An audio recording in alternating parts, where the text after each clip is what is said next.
Hi student, today the topic is frequency modulation using IC 8038, subject PEC, practical number 6 and 7. Practical number 6, study the frequency deviation, and practical 7, study the modulation index. In this practical required equipment, number 1, function generator, Applab company 3 MHz. Number 2, DSO digital storage oscilloscope 60 MHz, Applab company. Number 3, regulated power supply unit RPSU 0 to 12 volt 2 ampere. Number 4, breadboard and frequency modulation related component using IC 8038. We will study the following points. Number 1, what is modulation? Number 2, function of IC 8038 using frequency modulator. Number 3, voltage controlled oscillator, VCO. Number 4, frequency deviation. Number 5, modulation index. Number 6, use of frequency modulation. Block diagram of frequency modulation. First of all, sound signal sent to the input of microphone. Sound signal means air vibration. Sound signal speed is 360 meter per second. Function of microphone. Function of microphone. Microphone convert the sound signal into the electrical signal. It is called audio signal. Audio signal means electrical signal. Difference between sound signal and audio signal. Audio signal means electrical signal and sound signal means air vibration. At the output of audio signal strength is very big signal. This signal sent to the input of audio amplifier. Function of audio amplifier. Audio amplifier convert the weak audio signal into the strong audio signal, means amplified audio signal. This signal sent to the input of frequency modulator. In the same time, SCF oscillator generate the high frequency signal. This signal property is amplitude constant but frequency is very high. It is called as unmodulated carrier frequency. It is called as unmodulated carrier frequency. This frequency used for carry the audio signal. It is called as audio carrier frequency signal. At the output of audio amplifier, amplified audio signal sent to the input of frequency modulator. In the same time, SCF oscillator sent to the unmodulated SCF signal into the second input of FM modulator. At the output of FM modulator, modulated SCF signal available. This signal sent to the input of modulator amplifier. Function of modulator amplifier. Modulator amplifier convert the weak modulated SCF signal into the strong modulated SCF signal. This signal sent to the at the output of amplified modulated SCF signal sent to the transmitting antenna. Function of transmitting antenna. Transmitting antenna convert the electrical signal into the electromagnetic wave signal.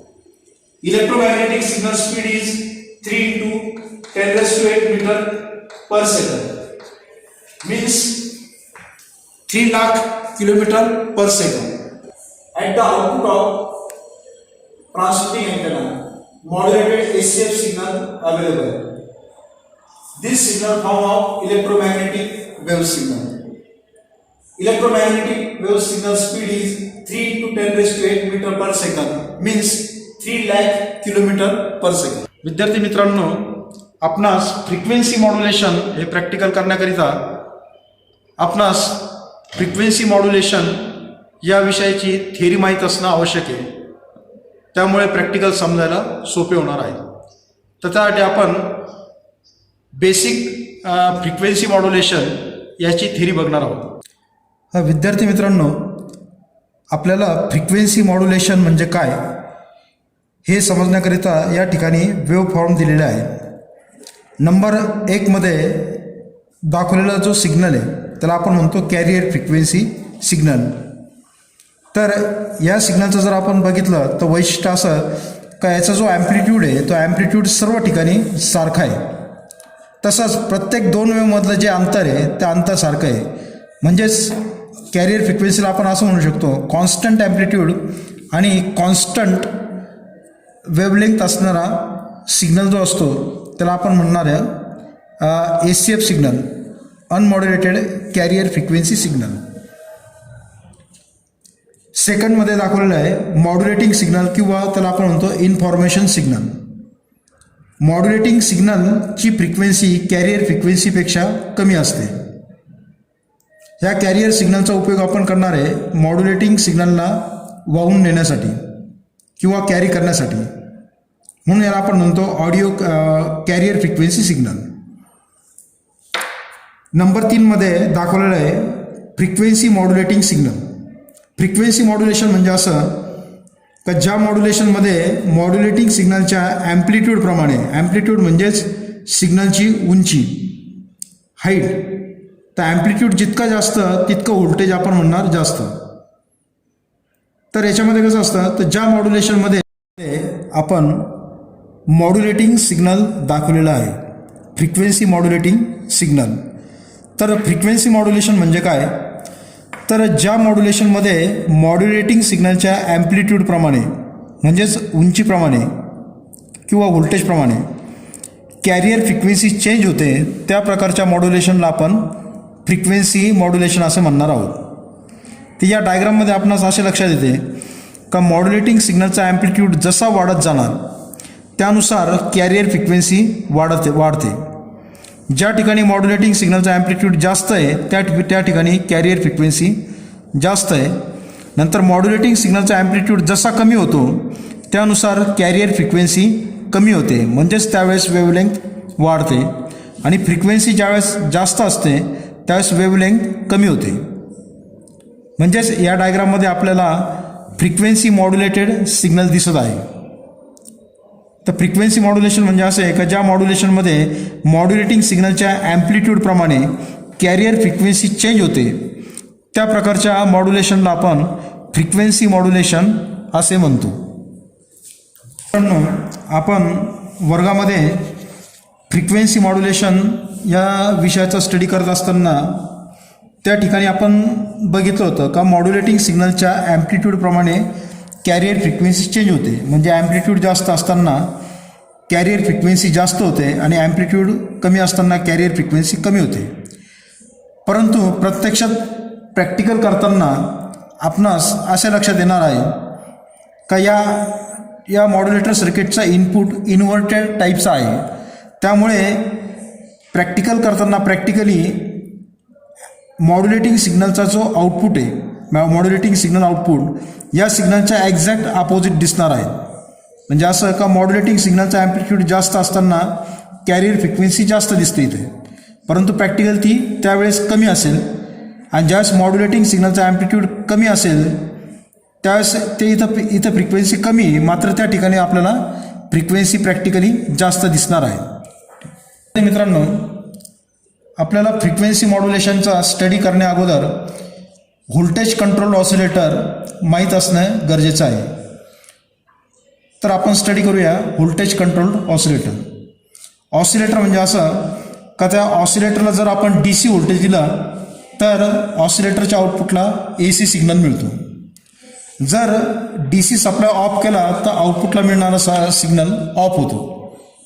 म्हणजेच oscillator म्हणजे एक प्रकारचा AC generator असून त्याला DC दिल्यानंतरच तो आउटपुटला AC देत असतो. फिगर 2 मध्ये आपण ऑसिलेटर दाखवलेला आहे, मात्र या ऑसिलेटरला इनपुट दिलेलं आहे आणि या इनपुटला आपण DC व्होल्टेज दिलेले आहे. व्होल्टेज डिवायडरमार्फत डी सी व्होल्टेज दिलेलं आहे. या ऑसिलेटरला आपण म्हणतो voltage control oscillator. Voltage control oscillator म्हणजे असं का त्या ऑसिलेटरची फ्रिक्वेन्सी त्याच्या इनपुटला असणाऱ्या डी सी व्होल्टेजवरती डिपेंड असते. म्हणजेच ऑसिलेटरच्या इनपुटचे डी सी व्होल्टेज चेंज केल्यास आउटपुटला मिळणाऱ्या ए सी व्होल्टेजची फ्रिक्वेन्सी चेंज होते. म्हणून आपण त्याला व्ही सी ओ म्हणतो, voltage control oscillator. V C O म्हणजे त्याची फ्रिक्वेन्सी इनपुटला असणाऱ्या डी सी व्होल्टेजवर अवलंबून असते. तर आपण फ्रिक्वेन्सी मॉड्युलेशन करिता IC 8038चा वापर करणार आहोत. तो जो IC आहे तो IC VCO म्हणून कार्य करणार आहे, व्होल्टेज कंट्रोल ऑसिलेटर. या डायग्राममध्ये आपण IC 8038चा वापर केलेला आहे. याचा उपयोग आपण फ्रिक्वेन्सी मॉड्युलेटर म्हणून करणार आहोत. 8038 हा जो IC आहे हा ऑसिलेटर म्हणून कार्य करतो. जर या ICच्या इनपुटला मॉड्युलेटिंग सिग्नल दिला नाही तर या ICच्या आउटपुटला कॉन्स्टंट ॲम्प्लिट्यूड आणि कॉन्स्टंट फ्रिक्वेन्सी सिग्नल बाहेर पडतो. त्याला आपण अनमॉड्युलेटेड कॅरियर फ्रिक्वेन्सी असं म्हणणार आहोत. परंतु ज्यावेळेस आपण या ICच्या इनपुटला मॉड्युलेटिंग सिग्नल देणार आहोत त्यावेळेस या मॉड्युलेटिंग सिग्नलच्या ॲम्प्लिट्यूडप्रमाणे आउटपुटला मिळणाऱ्या कॅरियर सिग्नलची फ्रिक्वेन्सी चेंज होते. म्हणजेच ज्यावेळेस मॉड्युलेटिंग सिग्नलचा ॲम्प्लिट्यूड जास्त असेल त्यावेळेस त्या फ्रिक्वेन्सी कमी मिळणार आणि मॉड्युलेटिंग सिग्नलचा ॲम्प्लिट्यूड ज्यावेळेस कमी असेल त्यावेळेस फ्रिक्वेन्सी जास्त होते. परत मॉड्युलेटिंग सिग्नलचा ॲम्प्लिट्यूड वाढला, फ्रिक्वेन्सी कमी. मॉड्युलेटिंग सिग्नलचा ॲम्प्लिट्यूड कमी झाल्यानंतर फ्रिक्वेन्सी जास्त. याप्रमाणे या ICच्या आउटपुटला सिग्नल मिळतो. या ICच्या महत्त्वाच्या पिन, ICची पिन नंबर 6 नंबर ही पॉझिटिव्ह सप्लाय पिन असून 11 नंबर पिन निगेटिव्ह पिन आहे. ह्या ICचे ऑसिलेटरची फ्रिक्वेन्सी RA, RB आणि C1 आणि C2 यांच्या व्हॅल्यूवर अवलंबून असते. आपण या डायग्राममध्ये RA आणि RB यांची व्हॅल्यू फिक्स ठेवलेली असून स्विच मार्फत आपण C1 किंवा C2 सिलेक्ट करू शकतो. C1ची व्हॅल्यू 0.1 मायक्रो फॅरेड आहे, दुसरी C2ची व्हॅल्यू 0.01 मायक्रो फॅरेड आहे. म्हणजेच याचा अर्थ असा का C2पेक्षा C1ची व्हॅल्यू जास्त आहे. हा ऑसिलेटर म्हणजे RC ऑसिलेटर आहे. यामध्ये R किंवा Cची व्हॅल्यू वाढवल्यास फ्रिक्वेन्सी कमी होते, R किंवा Cची व्हॅल्यू कमी केल्यास फ्रिक्वेन्सी जास्त होते. तर RA आणि RBची व्हॅल्यू आपण फिक्स ठेवलेली असून C1 किंवा C2 ही व्हॅल्यू आपण स्विच मार्फत सिलेक्ट करू शकतो. C1 सिलेक्ट केल्यास ऑसिलेटरची फ्रिक्वेन्सी कमी असते. या उलट C2 सिलेक्ट केल्यानंतर ऑसिलेटरची फ्रिक्वेन्सी जास्त असते, कारण C2ची व्हॅल्यू C1पेक्षा कमी व्हॅल्यू आहे. मित्रांनो, आपण या डायग्राममध्ये प्रॅक्टिकल सर्किट डायग्राम दाखवलेले आहे. त्याचा उपयोग आपण फ्रिक्वेन्सी मॉड्युलेटर म्हणून केलेला आहे. या डायग्राममध्ये कॉम्पोनंटच्या व्हॅल्यू दिलेल्या आहेत. या ICची इनपुट पिन नंबर 8 आणि 7 असून आउटपुट पिन नंबर 2 आहे. पॉझिटिव्ह सप्लाय पिन नंबर 7 असून पिन नंबर 11 निगेटिव्ह पिन आहे. पिन नंबर 4 आणि 5 यासाठी R2 आणि R3 यांची व्हॅल्यू सिलेक्ट केलेली आहे. दोन्ही व्हॅल्यू सेम असतात. आणि पोटेन्शियोमीटर मार्फत ह्या ICच्या पिनला मिळणारं व्होल्टेज आपण चेंज करू शकतो. त्यामुळे ऑसिलेटरची फ्रिक्वेन्सी चेंज होऊ शकते. परंतु ही व्हॅल्यू आपण पोटेन्शियोमीटरची व्हॅल्यू आपण फिक्स ठेवलेली आहे आणि C1 किंवा C2ची व्हॅल्यू आपण चेंज करू शकतो पूर्वीच सांगितल्याप्रमाणे. त्याचप्रमाणे ICच्या आउटपुटला मिळणाऱ्या सिग्नलची लिनिअरिटी प्रॉपर मिळण्यासाठी ICच्या पिन नंबर 1 आणि 12ला फीडबॅक DC व्होल्टेज पुरवलेले आहे. त्याचप्रमाणे पिन नंबर 9ला व्होल्टेज पुरवलेले आहे. ह्या पिनला असणारे ह्या पिन डिस्कनेक्ट केल्यास देखील ICचा आउटपुट आपल्याला FM मिळतो, मात्र लिनिअरिटी डिस्टर्ब असते. तर ती क्लिअर करण्यासाठी आपण पिन नंबर 9 आणि 1 आणि 12चा वापर केलेला आहे. C1चा उपयोग आपण कपलिंग कपॅसिटर म्हणून केलेला आहे. कपलिंग कपॅसिटर हा DC ब्लॉक करतो आणि AC सिग्नल पास करतो. मित्रांनो, आत्ताच आपण IC 8038 याचे फंक्शन बघितलेले आहे. त्याचप्रमाणे या ठिकाणी व्हॅल्यूसुद्धा दिलेल्या आहेत आपण. तर according to circuit diagram same circuit आपण ब्रीडबोर्डवरती तयार केलेलं आहे. या ब्रीडबोर्डवर IC 8038चा वापर आपण केलेला आहे आणि या सर्किट डायग्रामप्रमाणेच या ठिकाणी कॉम्पोनंट आपण बसवलेले आहे. पिन नंबर 1 आणि 12 साठी वापरण्यात येणारे पॉट या ठिकाणी दाखवलेले आहे. त्याचप्रमाणे पिन नंबर 4 आणि 5 मध्ये असणारा पॉट दाखवलेला आहे. तर आपण या प्रॅक्टिकलमध्ये फ्रिक्वेन्सी डेव्हिएशन आणि मॉड्युलेशन इंडेक्स याचा आपण स्टडी करणार आहोत. विद्यार्थी मित्रांनो, आपल्याला येथे फ्रिक्वेन्सी मॉड्युलेशनचे प्रॅक्टिकल करण्याकरिता आपण IC 8038चा वापर करून हे सर्किट तयार केले आहे. ते प्रॅक्टिकल करण्याकरिता आपणास इलेक्ट्रॉनिक इक्विपमेंट वापरता येणं फार गरजेचं आहे. तर या सर्किटला आपण कार्य करण्याकरिता 12 व्होल्ट आपण सिलेक्ट करणार आहोत.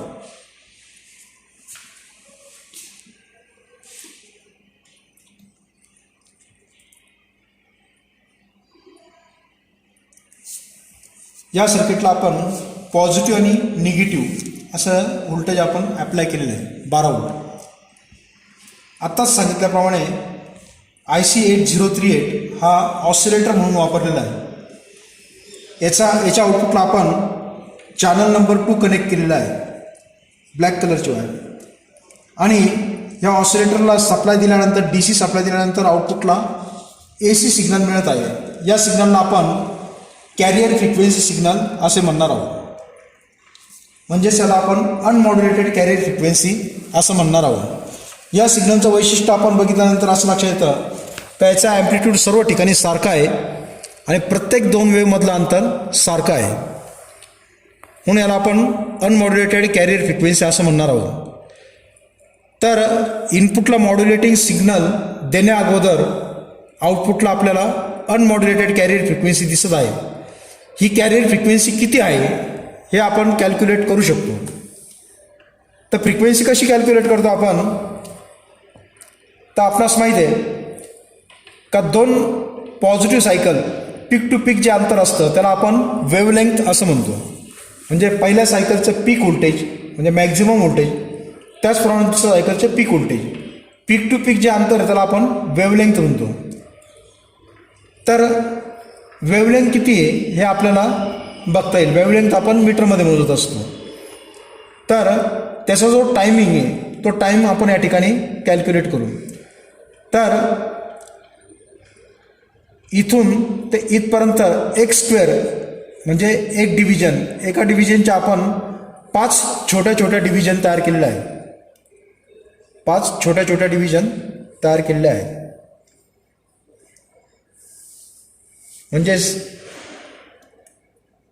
इथून तर इथपर्यंत एका स्क्वेअरची व्हॅल्यू 1 व्होल्ट 1 असून टाईम पिरियड 1 असून 1चे आपण छोटे छोटे 5 डिव्हिजन तयार केले आहे. म्हणजेच एक एक डिव्हिजन 0.2चे येणार. तर आपल्याला टाईम पिरियड काढता येईल 2 सायकलमधला.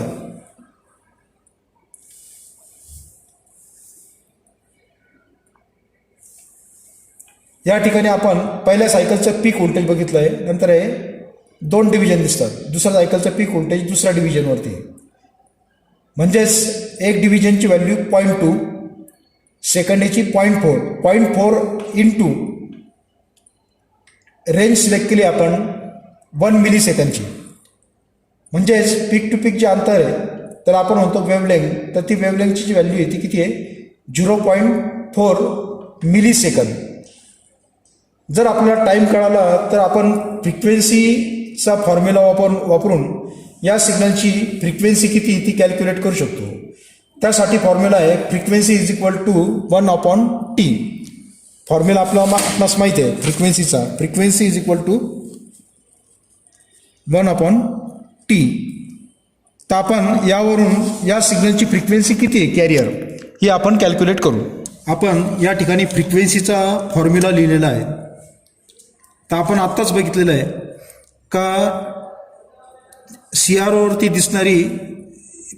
दिसणारा जो सिग्नल आहे त्याचा टाईम पिरियड दिसतो आपल्याला 0.4 मिलीसेकंद. 0.4 मिलीसेकंद म्हणजेच कसं लिहिणार आपण 0.4 इंटू 10⁻⁻³ तर फॉर्म्युला आहे frequency is equal to 1/t. टीची व्हॅल्यू आपण या ठिकाणी पुट केलेली आहे 0.4 इंटू 10⁻⁻³ तर हा डेसिमल पॉईंट काढल्यानंतर आपण त्या सिग्नलची व्हॅल्यू अशी लिहिणार. हा डेसिमल पॉईंट काढल्यामुळे 10⁻⁻⁴. आता हा -4 वरती जाताना प्लस होणार म्हणजेच हा फॉर्म्युला कसा दिसेल फ्रिक्वेन्सी इज इक्वल टू 10⁻⁴/4. 10⁻⁴ म्हणजेच 10 लाख. एकावरती 4 झिरो लिहिले आपण त्याला डिवाइड आपण 4ने केला तर 4ने भाग दिल्यानंतर ती जी फ्रिक्वेन्सी येते 2000 हर्ट्झ म्हणजेच किती झाली 2 किलो हर्ट्झ. म्हणजे आपण असं म्हणू शकतो का ऑसिलेटरची फ्रिक्वेन्सी ही 2 किलो हर्ट्झ आहे. म्हणजेच अनमॉड्युलेटेड ACFची फ्रिक्वेन्सी किंवा अनमॉड्युलेटेड कॅरियर सिग्नलची फ्रिक्वेन्सी ही 2 किलो हर्ट्झ आहे मॉड्युलेशन नसताना. विद्यार्थी मित्रांनो आपणास ऑसिलेटरच्या आउटपुटला अनमॉड्युलेटेड कॅरियर फ्रिक्वेन्सी दिसत आहे. ती फ्रिक्वेन्सी 2 किलो हर्ट्झ आहे. आपण कॅल्क्युलेशन करून बघितलेलं आहे. आता ज्यावेळेस आपण याला फंक्शन जनरेटर मार्फत मॉड्युलेटिंग सिग्नल अप्लाय करणार त्यावेळेस या ऑसिलेटरच्या आउटपुटला आपणास मॉड्युलेटेड सिग्नल मिळणार. तर आपण फंक्शन जनरेटरचं आउटपुट चॅनल नंबर 1ला देणार आहोत. म्हणजे या ठिकाणी आपल्याला मॉड्युलेटिंग सिग्नल दिसणार. तर आपण मॉड्युलेटिंग सिग्नलची फ्रिक्वेन्सी सेट करू. तर ती फ्रिक्वेन्सी आपण सेट करणार 100 हर्ट्झ. मॉड्युलेटिंग सिग्नलची फ्रिक्वेन्सी आपण 100 हर्ट्झ इतकी आपण सिलेक्ट करू.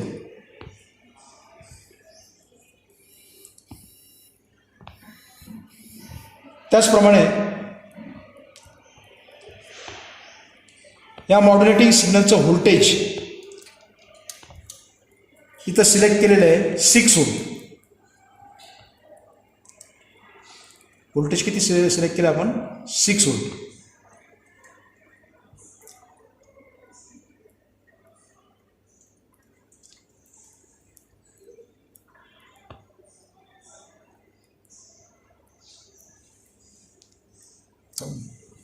आपण मॉड्युलेटिंग सिग्नल म्हणजेच मॉड्युलेटिंग सिग्नल 100 हर्ट्झ आणि 6 व्होल्ट हा सिग्नल चॅनल नंबर 1ला कनेक्ट केलेला आहे. त्यामुळे आपणास येलो कलरमध्ये मॉड्युलेटिंग सिग्नल दिसत आहे आणि चॅनल नंबर 2ला कॅरियर फ्रिक्वेन्सी दिसत आहे. ती ऑसिलेटर सर्किटकडनं म्हणजेच IC 8038च्या आउटपुटपासून चॅनल नंबर 2ला कनेक्ट केलेली आहे. त्यावेळेस आपण इनपुटला देण्यात येणारा मॉड्युलेटिंग सिग्नल डिस्कनेक्ट केलेला आहे. आता आपण हा मॉड्युलेटिंग सिग्नल आपण ICच्या इनपुटला कनेक्ट करणार आहोत म्हणजेच मॉड्युलेटरच्या इनपुटला कनेक्ट करणार आहोत. इनपुटसाठी आपण 2 वायर वापरले आहे. ऑरेंज रेड आणि ग्रे कलरची वायर. ग्रे कलर ही निगेटिव्ह असून ऑरेंज कलरची वायर म्हणजे इनपुट पिन आहे.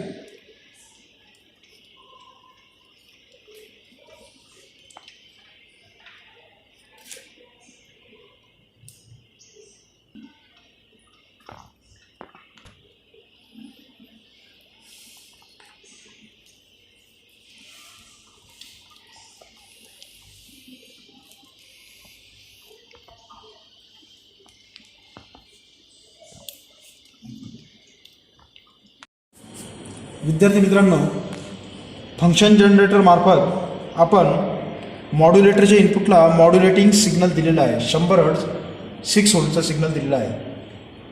येलो कलरमध्ये मॉड्युलेटिंग सिग्नल दिसत आहे आणि ब्ल्यू कलरमध्ये कॅरियर फ्रिक्वेन्सी दिसत आहे.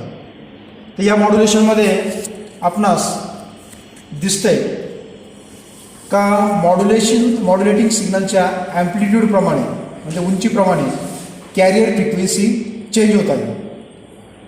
तर मॉड्युलेटिंग सिग्नलचा ॲम्प्लिट्यूड जास्त असताना कॅरियर फ्रिक्वेन्सी कमी म्हणजे दोन वेव्हमधलं अंतर जास्त आणि मॉड्युलेटिंग सिग्नलचा ॲम्प्लिट्यूड ज्यावेळेस कमी असतो त्यावेळेस दोन वेव्हमधलं अंतर कमी दिसतं म्हणजेच फ्रिक्वेन्सी त्या ठिकाणी जास्त दिसते, कॅरियर फ्रिक्वेन्सी जास्त दिसते. आणि ॲम्प्लिट्यूड जास्त असताना मॉड्युलेटिंग सिग्नलचा ॲम्प्लिट्यूड जास्त असताना कॅरियर फ्रिक्वेन्सी कमी दिसते. म्हणून यालाच आपण फ्रिक्वेन्सी मॉड्युलेशन असे म्हणणार आहोत किंवा फ्रिक्वेन्सी मॉड्युलेटेड सिग्नल आपण असं म्हणू शकतो. विद्यार्थी मित्रांनो, आपल्याला फ्रिक्वेन्सी मॉड्युलेशन हे प्रॅक्टिकल करताना मॅन्युअलमध्ये दिलेले चार्ट फिलअप करावे लागणार आहे. तर या चार्टमध्ये रिसोर्स यूज असं म्हटलं आहे. याच्यामध्ये आपण कोणते इक्विपमेंट वापरलेले त्याबद्दल आपल्याला लिहायचं आहे. नंबर 1 DSO वापरला आपण. कंपनी मेक ॲपलॅब आणि तो 60 मेगाहर्ट्झ आहे, त्याची quantity 1. Number 2 function generator Aplab 3 मेगाहर्ट्झचा वापरला आहे, क्वांटिटी 1. RPSU म्हणजे regulated power supply unit Aplab 0 to 32 volt 2 एम्पियरचा आहे तो, त्यामध्ये आपण त्याची क्वांटिटी आहे 1. त्यानंतर आपण टेबल 1 आणि टेबल 2 असे 2 चार्ट भरणार आहोत. टेबल 1मध्ये पहिल्या कॉलममध्ये सिरियल नंबर, सेकंड कॉलममध्ये मॉड्युलेटिंग सिग्नलचा ॲम्प्लिट्यूड म्हणजेच व्होल्टेज, त्याला आपण म्हटलं VM दाखवलेलं आहे. त्यावरून टी मॅक्सची व्हॅल्यू काढायची आणि नंतर टी मॅक्सची व्हॅल्यू मिळाल्यानंतर ती आपण पुढचा जो चार्ट आहे एफ मिन या फॉर्म्युलामध्ये टी मॅक्सची व्हॅल्यू टाकली. आपण ही व्हॅल्यू इथं टाकल्यानंतर आपणास एफ मिनची व्हॅल्यू मिळणार आणि एफ मिनची व्हॅल्यू मिळाल्यानंतर फ्रिक्वेन्सी डेव्हिएशनचा फॉर्म्युला दिला आहे del F is equal to FC minus F min. FC म्हणजे कॅरियर फ्रिक्वेन्सी, नंतर एफ मिन आपण ही व्हॅल्यू काढलेली आणि त्याहून आपल्याला डेव्हिएशन मिळणार आहे. सिमिलरली टेबल 2मध्ये आपण तसेच रीडिंग घेणार आहे. या ठिकाणी पहिल्या चार्टमध्ये फ्रिक्वेन्सी आपण कॉन्स्टंट ठेवतो आणि व्होल्टेजची value step by step increase करतो. टेबल 2मध्ये आपण VM म्हणजे सिग्नलच्या व्होल्टेजची व्हॅल्यू फिक्स ठेवणार आहे आणि सिग्नलची फ्रिक्वेन्सी आपण स्टेप बाय स्टेप वाढवत जाणार आहोत आणि त्यानुसार टी मॅक्स पूर्वी सांगितल्याप्रमाणे आपण टी मॅक्सची व्हॅल्यू काढणार. टी मॅक्स मिळाल्यानंतर एफ मिनच्या फॉर्म्युलामध्ये टी मॅक्सची व्हॅल्यू टाकल्यानंतर आपणास एफ मिन मिळेल आणि एफ मिन मिळाल्यानंतर फ्रिक्वेन्सी डेव्हिएशन काढणार आपण. त्यासाठी फॉर्म्युला आहे del F is equal to FC minus F min. ती फ्रिक्वेन्सी येईल किलोहर्ट्झमध्ये. तर आपण हे प्रॅक्टिकली करून बघूया. विद्यार्थी मित्रांनो, आपण FM चे प्रॅक्टिकल करताना मॉड्युलेटिंग सिग्नलची फ्रिक्वेन्सी 100 हर्ट्झ इतकी घेतलेली आहे. नंतर 100 हर्ट्झ आणि व्होल्टेजची व्हॅल्यू घेतली आपण 6 व्होल्ट. तर फ्रिक्वेन्सी डेव्हिएशन काढताना प्रथम आपण फ्रिक्वेन्सी कॉन्स्टंट ठेवणार आहोत 100 हर्ट्झ आणि त्या फ्रिक्वेन्सीचे फक्त व्होल्टेज आपण स्टेप बाय स्टेप वाढवणार आहोत आणि त्या व्हॅल्यू आपण बघूया. तर 6 व्होल्टचा सिग्नल आहे आणि फ्रिक्वेन्सी 100 हर्ट्झ. त्यावेळेस आपण टी मॅक्सची व्हॅल्यू बघू. तर टी मॅक्सची व्हॅल्यू येते या ठिकाणी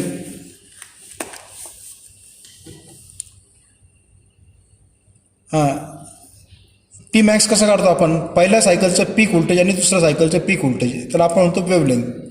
या दोन वेव्हलेंथमधले डिस्टन्स. तर इथं एका स्क्वेअरची व्हॅल्यू 1 आहे आणि 1चे आपण 5 डिव्हिजन तयार केले आहे म्हणजे एक डिव्हिजन 0.2चे येणार त्या ठिकाणी. त्या ठिकाणी 2 पीकमधलं जे अंतर आहे तिथं 2 डिव्हिजन येतात म्हणजेच 0.4, एक डिव्हिजन 0.2चे म्हणजे 0.4 आणि रेंज आपण सिलेक्ट केली आहे 1 मिलीसेकंद. म्हणजेच आपण टी मॅक्सची व्हॅल्यू घेणार आपण 0.4 मिलीसेकंद. त्यावेळेस व्होल्टेजची व्हॅल्यू आपण सिलेक्ट केली होती 6 व्होल्ट.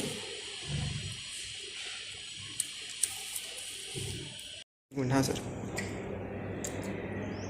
पहिल्या रिडिंगमध्ये आपण सिग्नलचे व्होल्टेजची व्हॅल्यू 6 व्होल्ट घेतलेली आणि फ्रिक्वेन्सी 100 हर्ट्झ इतकी सिलेक्ट केलेली आहे. त्यावेळेस आपण टी मॅक्सची व्हॅल्यू काढू. तर टी मॅक्सची व्हॅल्यू या ठिकाणी मिळते आपल्याला. हे पहिल्या सायकलचं पीक व्होल्टेज आणि हे दुसऱ्या सायकलचं पीक व्होल्टेज, हे जे डिस्टन्स आहे त्याला आपण म्हणणार आहे टी मॅक्स. तर इथं रेंज आपण तर टीची व्हॅल्यू आपण या ठिकाणी काढणार आहोत. तर एका स्क्वेअरची व्हॅल्यू 1 आहे. एकाचे आपण 5 डिव्हिजन तयार केल्या, म्हणजे एक डिव्हिजन 0.2 व्होल्टचे येते व्होल्टेज पर डिव्हिजन. तर या ठिकाणी 3 छोट्या डिव्हिजन आहे, म्हणजे एक डिव्हिजनची व्हॅल्यू 0.2, 0.4 आणि 0.6. 0.6 इंटू 1 मिलीसेकंद म्हणजेच 10⁻³ म्हणजे 6 व्होल्ट असताना टी मॅक्सची व्हॅल्यू येते 0.6 मिलीसेकंद. ही व्हॅल्यू मिळाल्यानंतर आपण फॉर्म्युल्यामध्ये एफ मिनची व्हॅल्यू काढू शकतो. F min is equal to 1/T max हा फॉर्म्युला आहे. त्यामध्ये ही टी मॅक्सची व्हॅल्यू टाकल्यानंतर म्हणजेच 0.6 मिलीसेकंद ही व्हॅल्यू टाकल्यानंतर आपणास एफ मिनची व्हॅल्यू मिळणार आहे. आणि एफ मिनची व्हॅल्यू मिळाल्यानंतर आपण डेल एफची व्हॅल्यू काढणार आहोत. त्या ठिकाणी डेल एफ म्हणजेच फ्रिक्वेन्सी डेव्हिएशन. त्यासाठी del F is equal to FC minus F min हा फॉर्म्युला यूज करतो आपण. FC म्हणजे कॅरियर फ्रिक्वेन्सी, एफ मिनची व्हॅल्यू आपण काढलेली. FC मधून एफ मिन काढल्यानंतर आपणास मिळेल एफ एमची व्हॅल्यू, डेल एफची व्हॅल्यू मिळेल. त्यालाच आपण फ्रिक्वेन्सी डेव्हिएशन म्हणतो. आणि फ्रिक्वेन्सी डेव्हिएशन काढल्यानंतर 7 नंबरचं जे प्रॅक्टिकल आहे त्याच्यामध्ये अजून एक कॉलम वाढून आपण ती फ्रिक्वेन्सी याचा मॉड्युलेशन इंडेक्स काढू शकतो. ते 7 नंबरचं प्रॅक्टिकल आहे. आपण फ्रिक्वेन्सी डेव्हिएशन आणि मॉड्युलेशन इंडेक्स याचा अभ्यास करत आहोत. तर आत्ताच आपण रीडिंग घेतलेलं आहे. मॉड्युलेटिंग सिग्नलचा ॲम्प्लिट्यूड आपण 6 व्होल्ट घेतला होता. त्यावेळेस टी मॅक्सची व्हॅल्यू आपण बघितली होती 0.6 मिलीसेकंद. 0.6 मिलीसेकंद म्हणजेच 0.6 इंटू 10⁻³ मिली म्हणजे 10⁻³. एकदा टी मॅक्सची व्हॅल्यू मिळाल्यानंतर आपल्याला एफ मिन काढता येईल. तिथं एफ मिनचा फॉर्म्युला आहे 1/T max.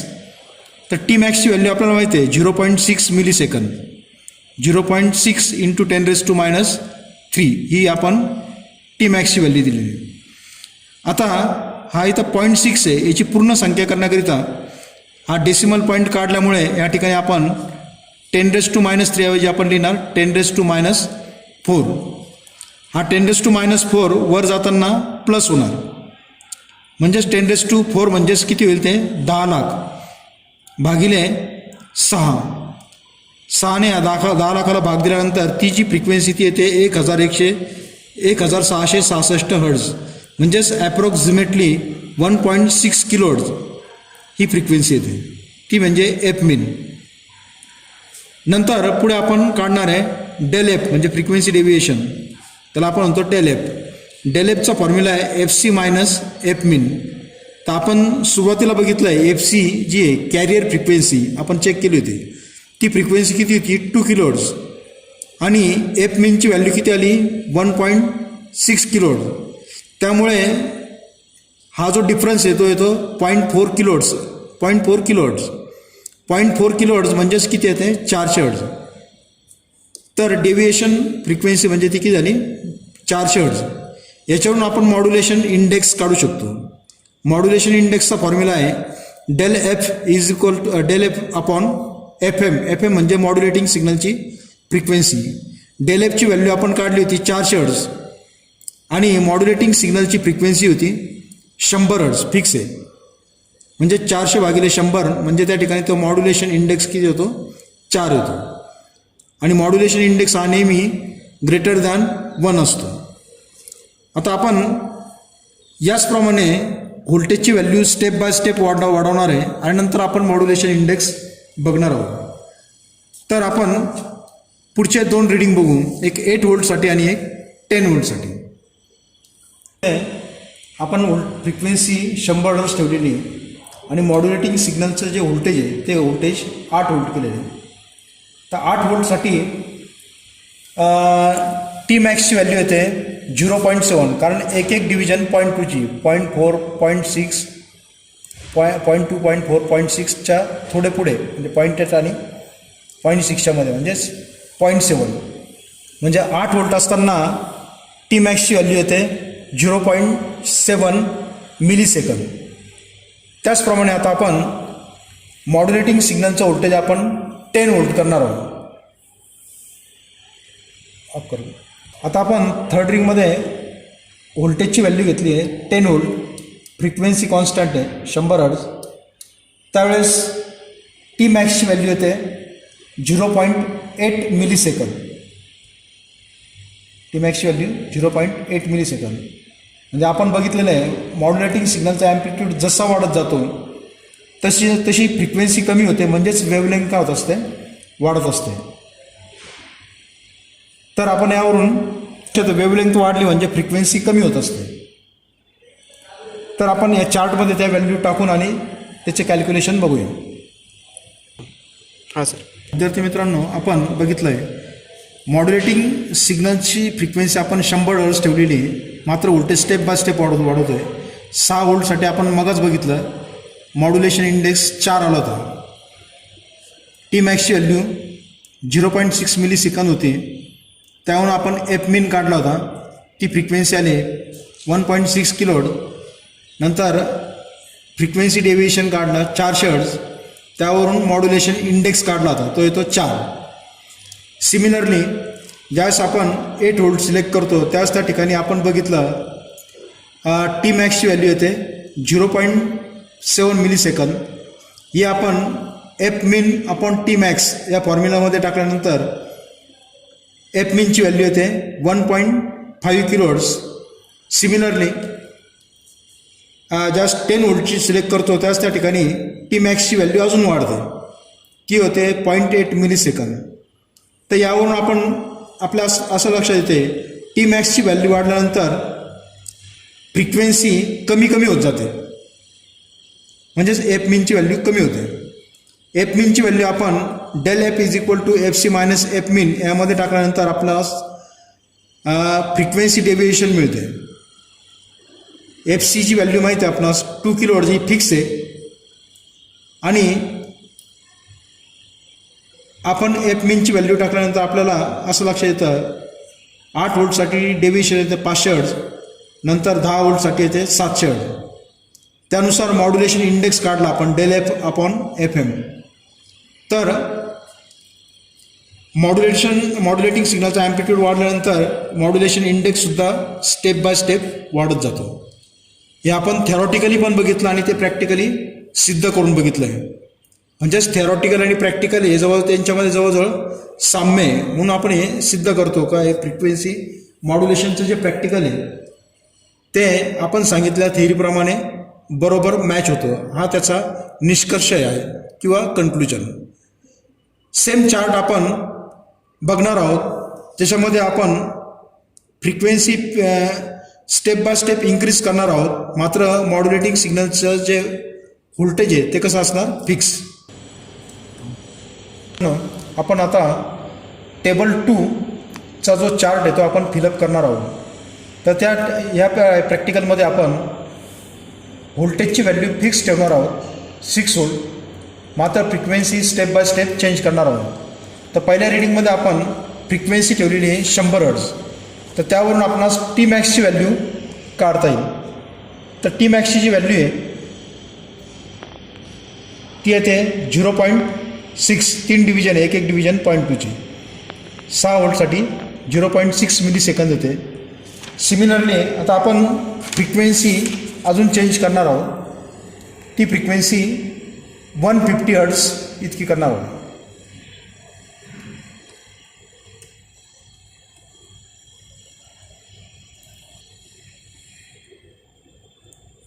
150 हर्ट्ज सिलेक्ट केले असताना वेवलेंथची जी व्हॅल्यू आहे ती येते 0.7 मिली सेकंद, म्हणजे या सायकलचं पीक व्होल्टेज आणि या सायकलचं पीक व्होल्टेज एक डिव्हिजन 0.2ची 0.2 0.4 0.6 आणि 0.7. तर 150 हर्ट्ज फ्रिक्वेन्सीला टी मॅक्सची व्हॅल्यू येते 0.7 मिली सेकंद. आता थर्ड रिडिंगमध्ये आपण फ्रिक्वेन्सी करणार आहोत 200 हर्ट्ज आणि व्होल्टेजची व्हॅल्यू 6 व्होल्ट.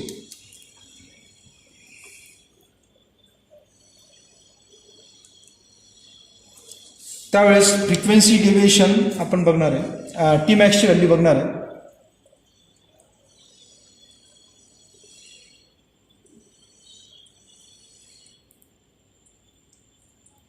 तर टी मॅक्सची व्हॅल्यू येते जवळजवळ 0.8 मिली सेकंद. तर आपण टेबल 2चा स्टडी करूया. हे जे रिडिंग आलेले आहे आपण टेबल 2मध्ये टाकणार आहोत. या हां सर. टेबल 2मध्ये आपण सिग्नलचं व्होल्टेज फिक्स ठेवलं आहे 6 व्होल्ट आणि frequency step by step increase करत गेलो. 100 हर्ट्जसाठी टी मॅक्सची व्हॅल्यू येते 0.6, 150साठी येते 0.7 मिली सेकंद, 200साठी येते 0.8 मिली सेकंद.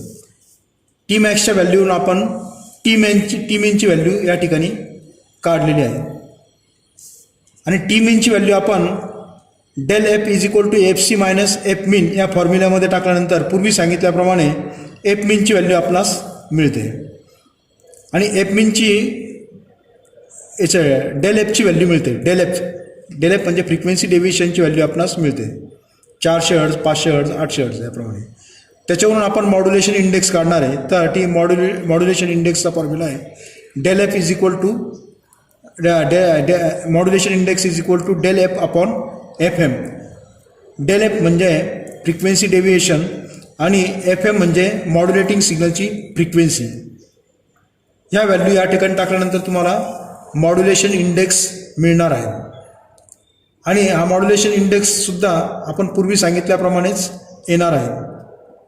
तर आपण या प्रॅक्टिकलमध्ये थिअरी आणि प्रॅक्टिकल या दोघांचा अभ्यास करून असं ठरवलेलं आहे का थिअरॉटिकल आणि प्रॅक्टिकल ह्या व्हॅल्यू जवळजवळ सारख्या येतात. म्हणजेच आपलं हे प्रॅक्टिकल थिअरीप्रमाणे प्रूव्ह होतं फ्रिक्वेन्सी मॉड्युलेशनचा. हा त्याचा निष्कर्ष किंवा कन्क्लुजन आहे. आता या प्रॅक्टिकल संदर्भात काही प्रश्न विचारले जातात. त्या प्रश्नांचे उत्तर थोडक्यात तुम्हाला मी सांगून देतो. प्रॅक्टिकल करत असताना एक्झामिनरसुद्धा काही क्वेश्चन या संदर्भात विचारतात.